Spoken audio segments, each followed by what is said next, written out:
안녕하세요. IDS의 석사과정 이동준입니다. 제가 오늘 발표드릴 논문은 KVVQ MOE KLT Guided SVD with Bias Corrected Vector Quantization for MOE Large Language Models라는 논문입니다. 해당 논문 같은 경우는 ICLR 26년도에 publish된 논문으로 발표 일자 기준으로 사이테이션 수는 0회입니다. 해당 논문 같은 경우는 ME 구조의 벡터 퀀타이제이션 기법을 적용했을 때 나타나는 문제를 해결한 논문이라고 보시면 될 것 같습니다. 발표 순서로는 백그라운드와 모티베이션을 설명하고 저자들이 제안한 어, 두 가지 방법에 대해서 간략히 설명드리도록 하겠습니다. 이후에 실험 결과와 결론 순으로 마무리하도록 하겠습니다.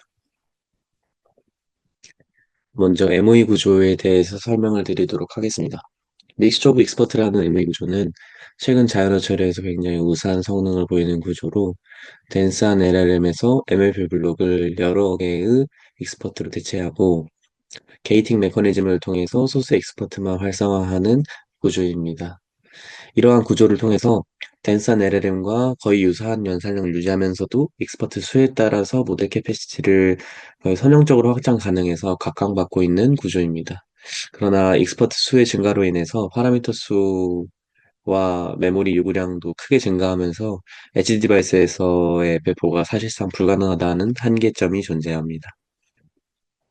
이를 완화하기 위해서 퀀타이제이션과 같은 기법을 많이 사용하게 되는데 퀀타이제이션 같은 경우는 플로팅 포인트 데이터를 낮은 비트의 정밀도로 표현하는 기법입니다.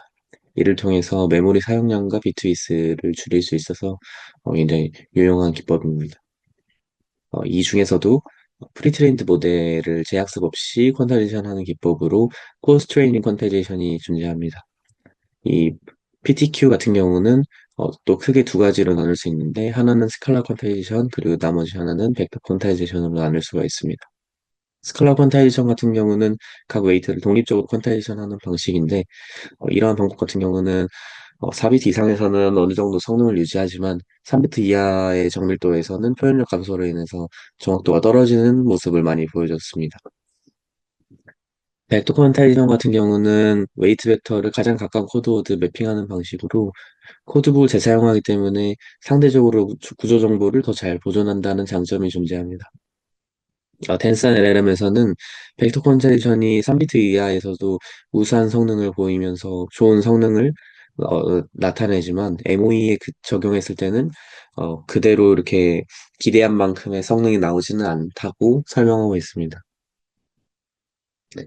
또 기존의 MOE 전용으로 나온 컴프레션 리서치들을 살펴보면 푸르님 기반 또는 로랭크 디컴포지션 기반 그리고 라우팅 통계를 활용한 기법 등등이 존재했는데 각각은 여전히 한계를 보이고 있고 또 전체적으로 저자들이 제시한 그래프를 보시면 KVVQ MOE에서 제안한 것보다는 다 낮은 정확도를 보이는 걸 확인하실 수가 있습니다. 저자들이 모티베이션으로 삼는 것은 두 가지 정도가 되는데 첫 번째로는 리던던트한 레프리젠테이션이 익스퍼트 간에 굉장히 많다라는 것입니다. 우측에 있는 그림을 보시면 똑같은 액티베이션에 대해서 유사도를 나타낸 것인데 각각의 익스퍼트별로 꽤나 유사도가 높은 것을 확인하실 수가 있습니다. 이렇게 되는 경우에는 벡터 퀀타이제이션에서 사용되는 코드북이 비슷한 패턴을 나타내는 데에 사용이 되기 때문에 어, 상대적으로 성능적으로 이점을 가져가기가 어렵다라고 설명하고 있습니다. 그래서 저자들 같은 경우는 공통의 성분을 분리하고 코드북 같은 경우는 익스퍼트 스페시픽한 정보에 집중하는 것이 필요하다라고 이야기를 하고 있습니다. 우측에 보이시는 그림으로 확인해 보시면 저자들이 제안한 기법을 적용했을 때의 유사도를 나타낸 것인데 확실히 좌측보다 유사도가 현저히 떨어진 것을 확인하실 수가 있습니다. 또 두 번째로 우측에 보이시는 그림처럼 노란 색깔 그래프가 원래 플로팅 포인트 16일 때의 결과이고 초록 색깔이 퀀타이션을 적용을 했을 때의 결과인데 디스트리뷰션이 상당히 차이가 많이 나는 것을 확인하실 수가 있습니다. 저자들은 이러한 것이 퀀타이제이션 에러가 레이어를 거치면서 어그리게이션 돼서 좀 바이어스드 된 아웃풋을 만든다라고 하고 있습니다.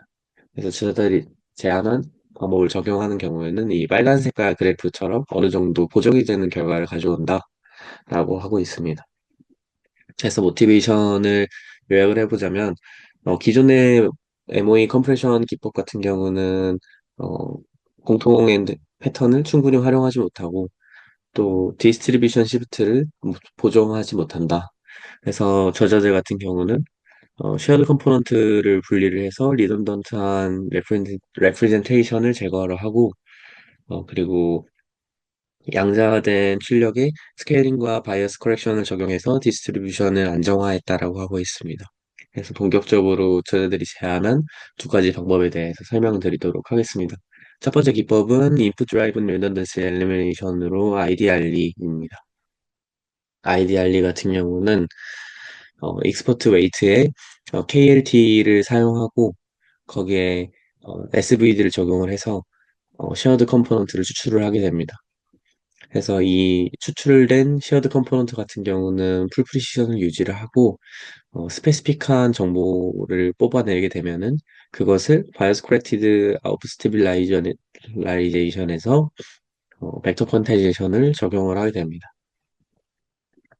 그리고 나서 이 강자된 출력에 스케일링과 바이어스 커렉션을 적용해서 분포가 변하는 것을 상대적으로 완화를 시켰다라고 하고 있습니다. 전체적인 흐름을 보시면 다시 다음과 같습니다. 웨이트에 ID 안리를 적용하면 KLT와 SVD를 적용해서 쉐어드 컴포넌트와 그리고 스페시픽 파트를 분리하게 됩니다. 이후에 BCOS를 적용해서 쉐어드 컴포넌트에는 풀 프리시전을 유지를 하고 스페시픽 파트 같은 경우는 벡터 퀀타이제이션을 적용한 뒤에 스케일과 바이어스 커렉션을 적용해서 디스트리뷰션을 완화하는 구조입니다. 먼저 아이디알리 같은 경우는 어, 코베리언스를 계산을 하고 여기에 이제 KLT를 적용하고 나서 이후에 이제 SVD를 적용을 하게 됩니다. 보시면 코베리언스를 구한 다음에 UX인 코헤런스 기저를 구하게 됩니다. 그래서 원래 웨이트에 코헤런스 기저를 곱해줘서 이제 프로젝티드 웨이트를 구하게 되고 이를 쌓아서 스택드 웨이트 익스퍼트를 구하게 됩니다. 이 스택드 익스퍼트에 SVD를 적용해서 공통의 쉐어드 컴포넌트를 뽑아내게 됩니다. 이 쉐어드 컴포넌트를 뽑아내고 나서 원래 웨이트에서 쉐어드 컴포넌트를 뺀 레지듀얼 값을 스페시피케이션, 스페시픽한 컴포넌트로 뽑아내게 됩니다.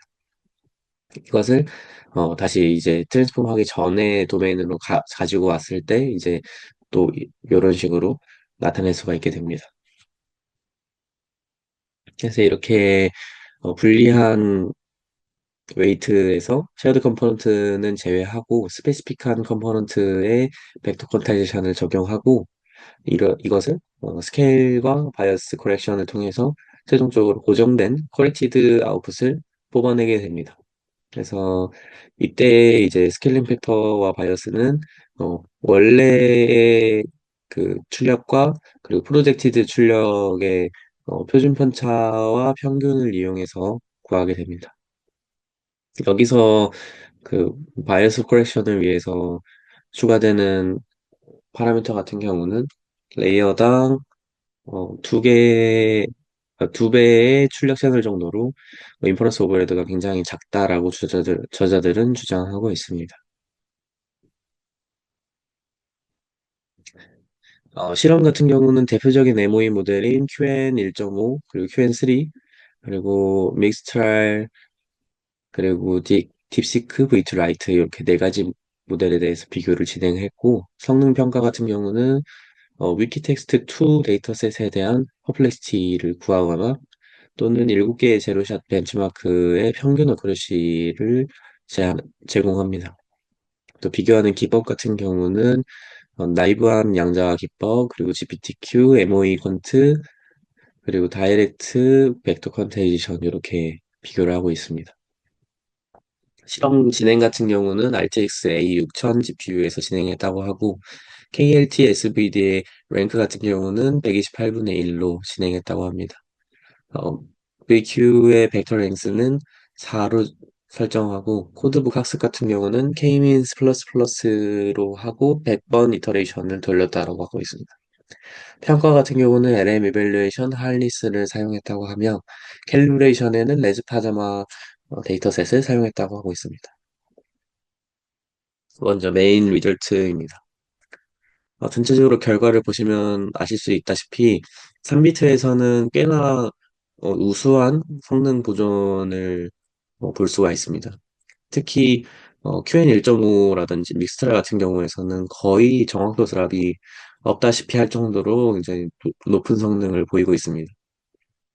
또 2비트에서도 상대적으로 이제 드랍이 있긴 하지만 다른 기법들에 대비해서 꽤나 성능 보존이 잘 되고 있는 것을 확인하실 수가 있습니다. 테이블 2를 보시면 아이달리와 BCOS를 각각 적용했을 때와 전부 적용했을 때 그리고 적용하지 않았을 때를 비교하고 있는데 아이디알리를 적용하는 경우 꽤나 높은 성능 향상을 확인하실 수가 있고 BCOS만 단독 적용했을 때도 성능 향상을 확인하실 수가 있습니다. 그래서 이 두 개를 한꺼번에 적용했을 때 가장 높은 성능 향상을 보실 수가 있을 것 같습니다. 그 아래 테이블 3 같은 경우는 일반적인 SVD만 사용했을 때와 그리고 저자들이 제안한 KLT 가이디드 SVD를 사용했을 때의 결과인데 확실히 KLT 가이디드 SVD를 썼을 때 성능이 높은 것을 확인하실 수가 있습니다. 뭐 일부 데이터셋에서 일반적인 SVD가 성능이 아주 소폭 높은 것을 확인할 수가 있는데 이 같은 경우는 제로샷 어크러시의 특성 정도로 저는 해석할 수 있을 것 같습니다.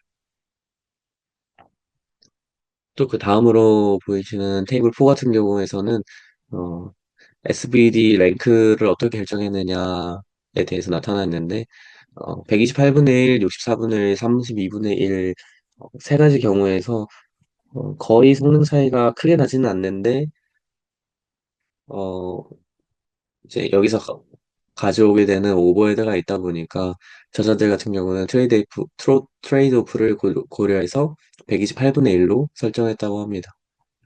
그 기존에 있었던 벡터 컨텐션 기법인 GPTVQ 또는 VPTQ 이런 기법들이랑 호환성이 어떻게 되는지를 확인을 하고자 테이블 5번에 있는 실험을 진행을 했는데 보시면 IDR리만 적용했을 때나 BCOS를 적용했을 때나 그리고 둘 다 적용했을 때 다 일관되게 성능 향상을 확인하실 수가 있습니다. 또 VPTQ에서도 마찬가지의 결과를 보이고 있습니다. 또 저자들은 디코드 스피드 또한 측정을 해봤는데 약 1.6배 수준의 스피드업을 확인하면서 이 저자들이 제안한 기법이 정확도를 유지함과 동시에 실제 추론 속도 향상까지 달성했음을 알 수가 있습니다. 그래서 정리를 한번 해보도록 하겠습니다.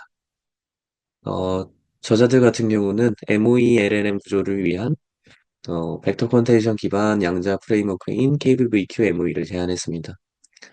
MOE 구조에 벡터 컨테이션을 적용할 때 문제점이 있었는데 첫 번째로는 익스퍼트 간 리던던트 레프리젠테이션이 있었고 또 익스퍼트 어그리게이션으로 증폭되는 아웃풋 바이어스가 있었습니다.